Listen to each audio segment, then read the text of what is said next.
There's power in the name of Jesus. There's power in the name of Jesus. There's power in the name of Jesus. Break the chain, break the chain, break the chain.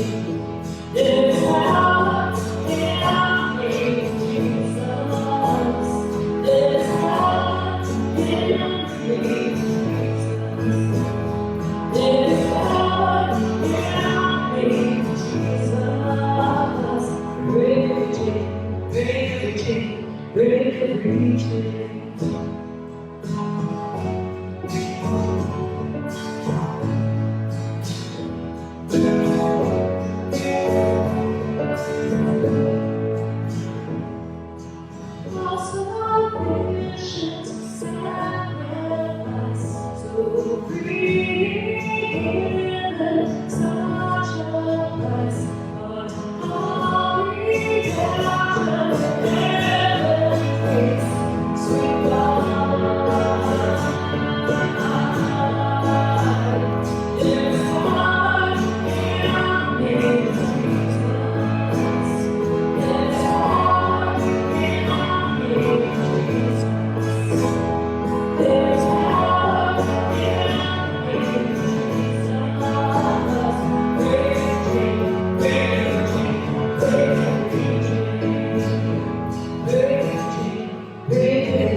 Drench my soul, mercy and grace unfold, hunger and thirst, hunger and thirst. Arms stretched wide, I'm looking real on fire. Speak to me now, speak to me now. I surrender, I surrender. I want to know you, I want to know you. I surrender, I surrender. I want to know you, I want to know you.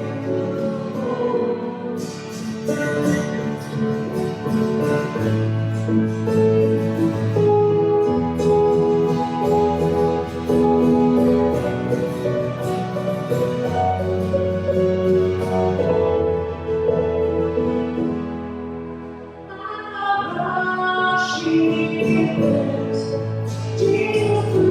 prepare one away, in me. My body is strong, so within my soul, one away,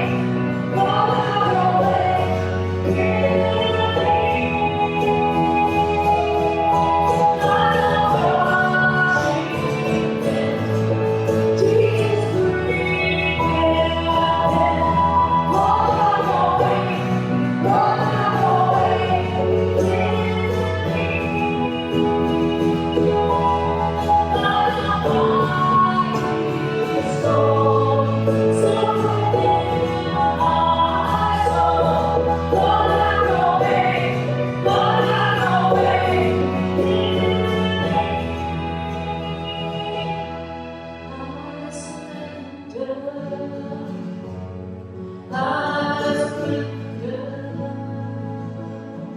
I want to know you.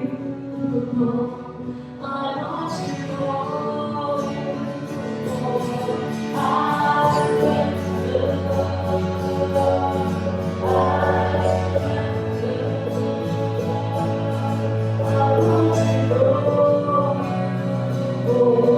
I want to know you. Heavenly Father, that is our prayer today, that we can know you more, but first we must surrender. We must surrender all those things that we are holding on to, the chains that are holding us back, that are keeping us from being able to live fully. We have to surrender them, because you are our chain breaker. You can break each of those strongholds that are keeping us from knowing you to the fullest. But we first have to surrender. Today, Lord, as Pastor Bill comes and shares your word, we pray that it is your word that he is sharing with us, that the Spirit moves through him and speaks to us. We pray that as we continue to listen, that our ears are open, that we may hear and we may be changed, and we may be your light. We ask this in your name. Amen. You are able to access the sermon notes today. There was an email that went out. There's also links available, and they will be posted below. Right now, if you are able to take that moment and access the sermon notes, we are also able to answer any of your prayer requests throughout. Any questions that you have, Pastor Chris is actually right now monitoring the comments, so please feel free to reach out. And finally, for tithes and offerings, you can get your tithes and offerings either sending in your check or accessing Easy Tithe. We thank you that you are able to take part of this offering, sacrifice, and we know that God will use it to his glory. Thank you for all that you are doing today at home and worshiping with us. We're going to play a bumper video right now, and this will give you time to give us your prayer requests and to access those sermons.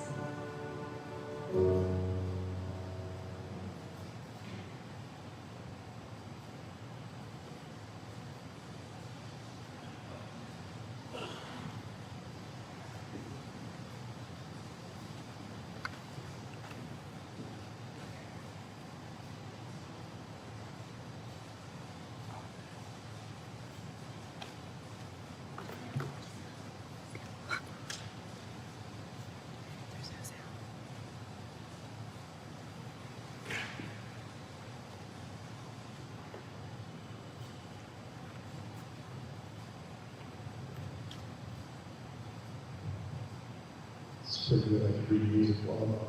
Good morning, everybody. This week we're going to complete our series on destroying strongholds, and today we're going to talk about addiction. 1 Corinthians 10, 13 through 14.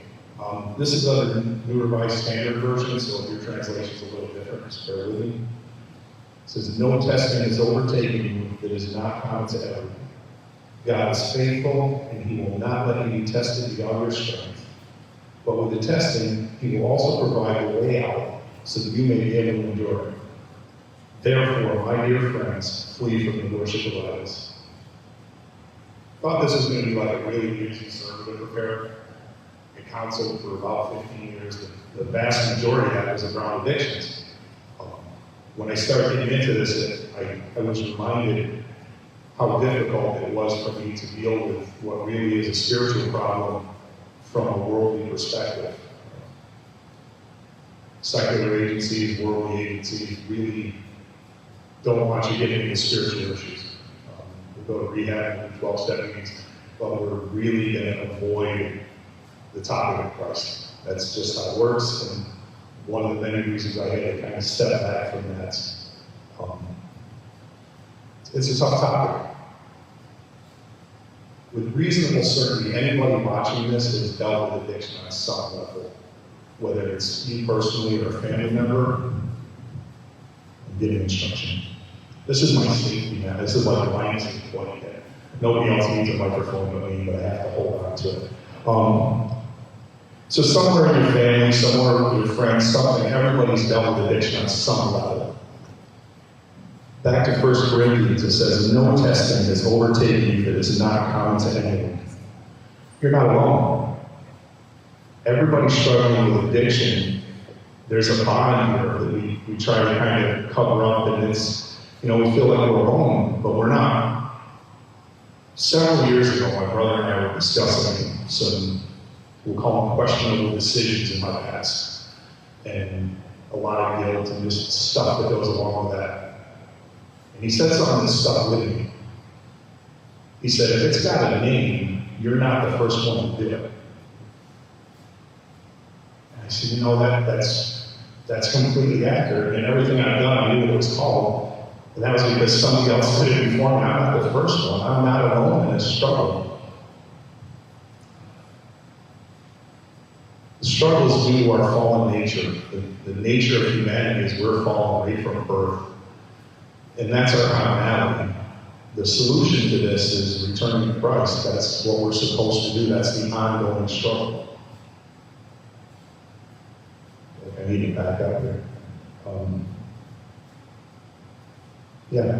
So we've been talking about these struggles all for the last few weeks. Addiction's a little different in that it becomes all-encompassing, where you can hide a single characteristic for a while. You could probably be a liar for the vast majority of your life and still get through. But addiction becomes overwhelming. 1956, the American Medical Association determined addiction was an illness. And in, I think, 87, they labeled it as a disease. And they based it on these three words. So this is your first three fill in the blanks: pervasive, progressive, and fatal. Pervasive is this idea that it's all-encompassing, it's insidious. It gets into your work, your family, every aspect of your life. It moves in. Progressive, it continues to grow. where you started out with a speeding ticket, you ended up with a DWI, then it turns to jail time. The argument with the wife turns, oh, I got more cues, I gotta speak louder. It gets worse, it goes on and on and on, to the point where everything is lost. It's fatal. The nature of diseases are they're fatal. My son took his first step at a heroin addict's funeral. That's the nature of the disease. Some years ago, a friend of mine who had struggled with addiction in the past, I didn't know him in that period of time, but it became abundantly clear that the struggle came back, and I would see him in church, kind of nodding out, and I'd ask him, "Are you all right, man?" "Oh, no, I'm just tired." So after about 4 weeks of this, I gave him my phone number, and I said, "Hey, you're not going to remember me giving me this, but I need you to call me when you find it." And I was worried, and I've only really heard like a clear message from God a handful of times in my life. But when I went and sat down, I just got a clear message from God saying, "This is going to be okay. He's going to be fine." And I was like, "Oh, that's a huge relief." And then I got the clear message of, I didn't say he was going to live through it. I said he was going to be fine. And it's overwhelming, but that's the nature of disease. Diseases kill people. As it worked out, he got into detox and rehab, and he lived many more years, productive years at that. So it's a good, kind of good story. So the message I want to leave here today is hope. Hope comes in the way we address addiction.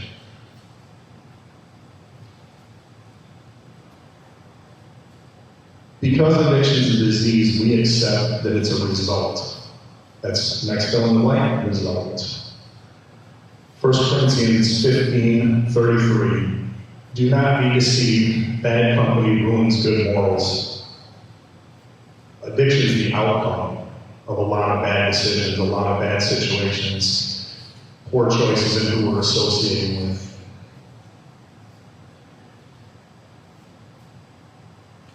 Like smoking is not a disease, smoking leads to cancer. Overeating is not a disease, but it leads to obesity.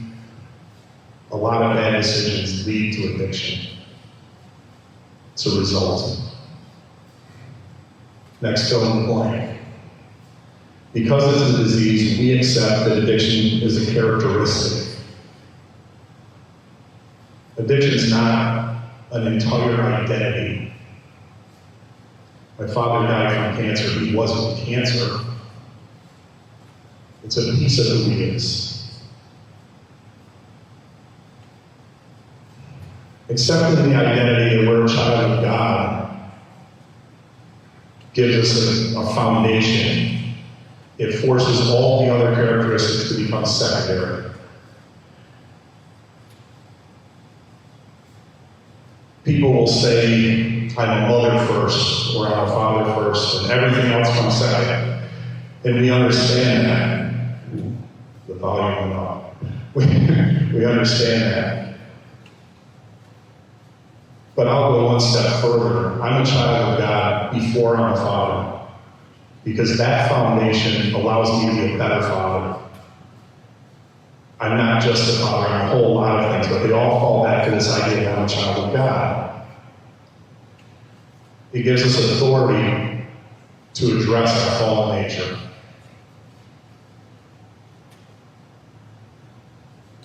Some people, recovery is just an instantaneous, the clouds parted, the sun shone through, God spoke my name, and I was cured.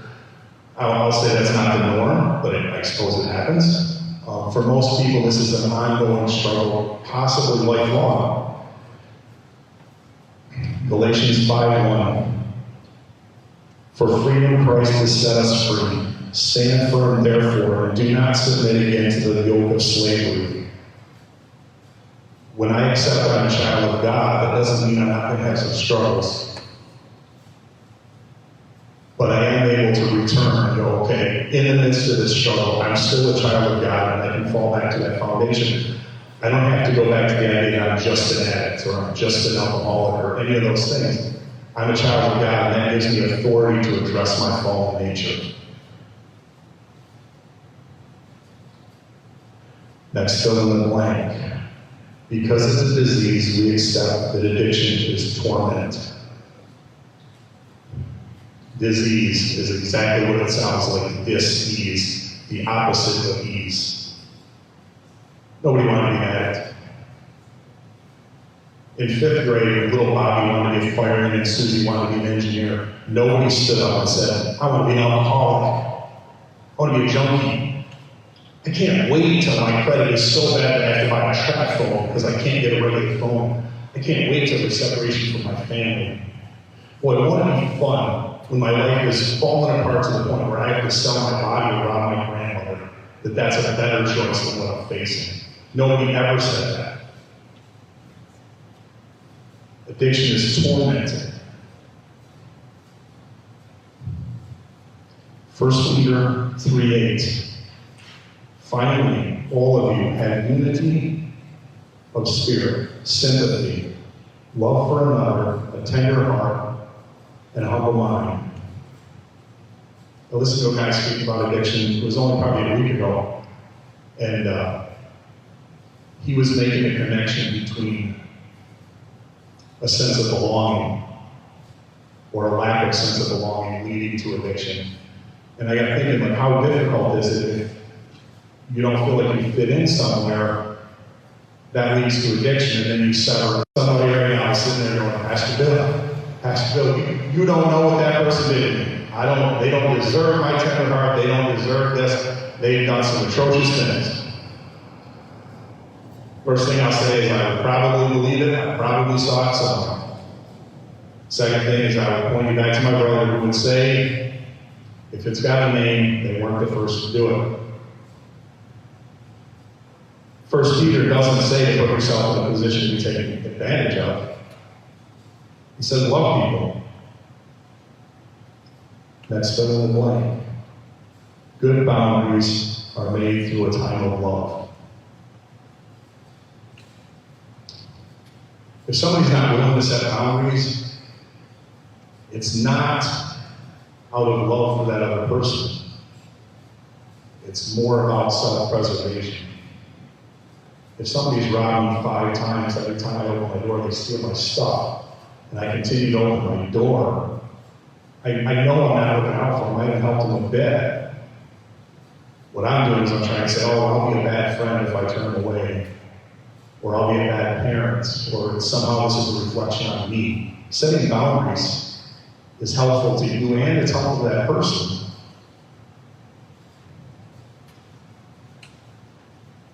John 10:9. I am the gate. Whoever enters by me will be saved, and will come and go and find pasture. The visual on this is really awesome. I think of like this long fence, and different translations have it as a building and a door, but either one applies. I think of this long fence, and there's Christ at the gate, and there's a clear boundary. The only way you're coming in is to do exactly what I told you to do.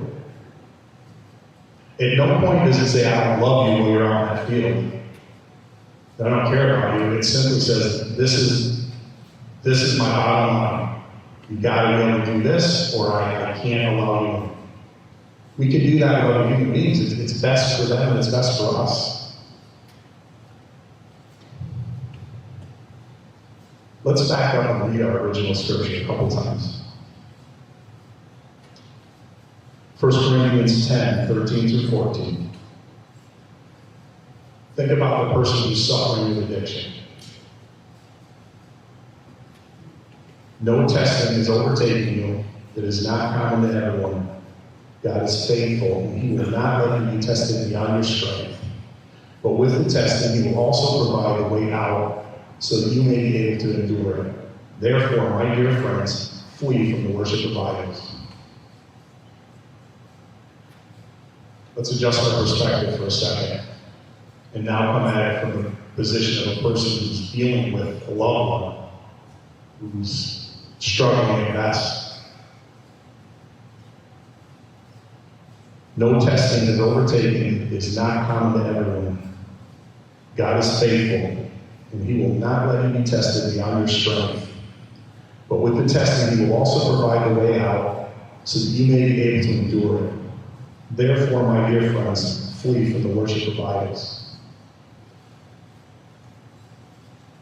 I really want to leave a message of hope in this, that God has a bigger plan, that He's got a bigger picture. For the person who's directly suffering addiction, and for the people that have to walk through that with them.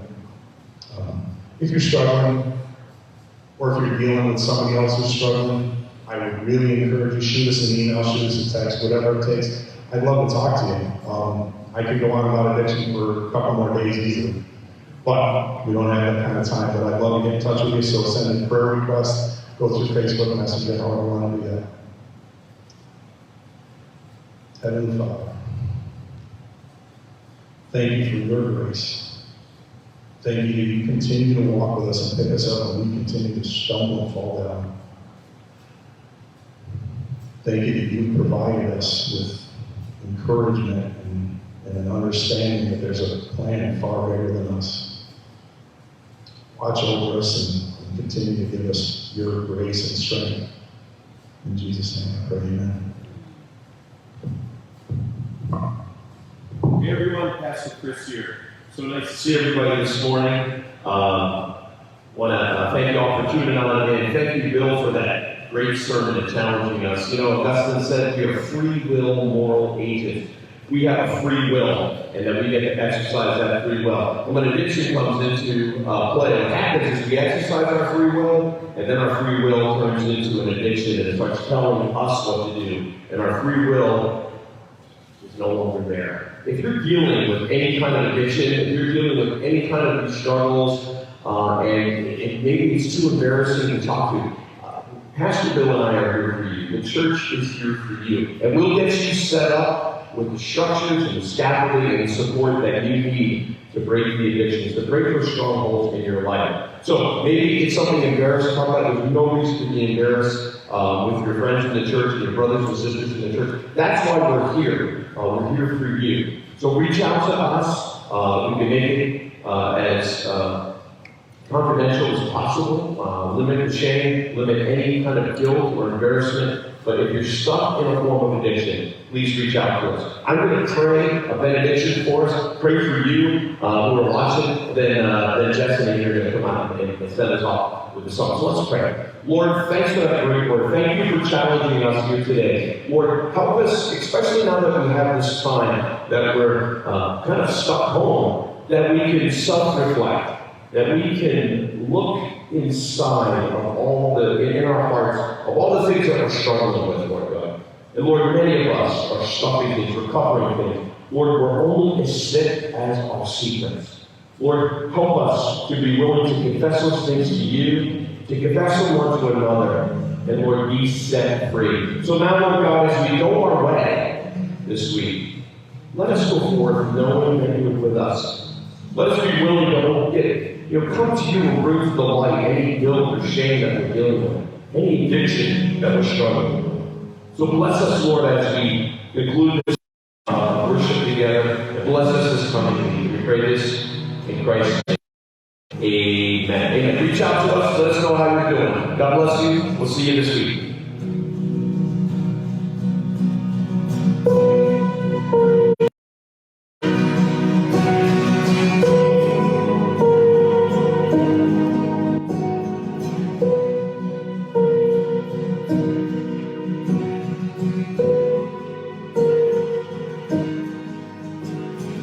He is just for me.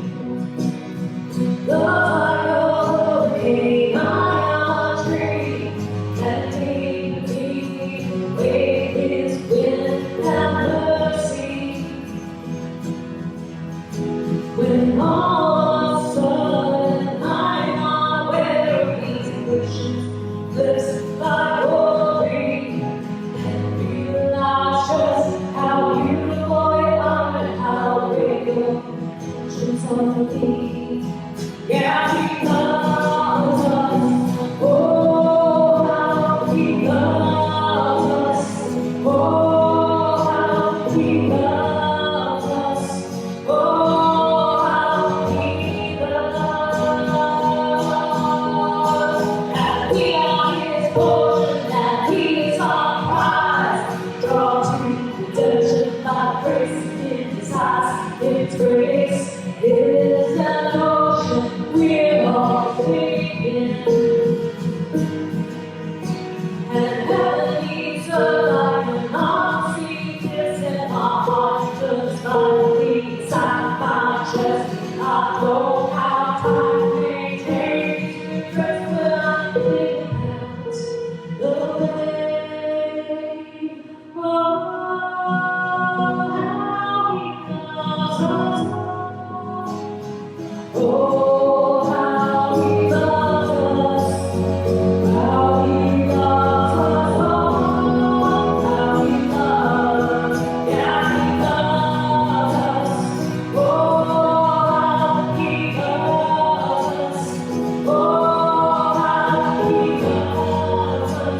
be social with one another right here on Zoom. Please feel free to bring your prayer requests to us, and we hope to see you next week. Have a blessed week.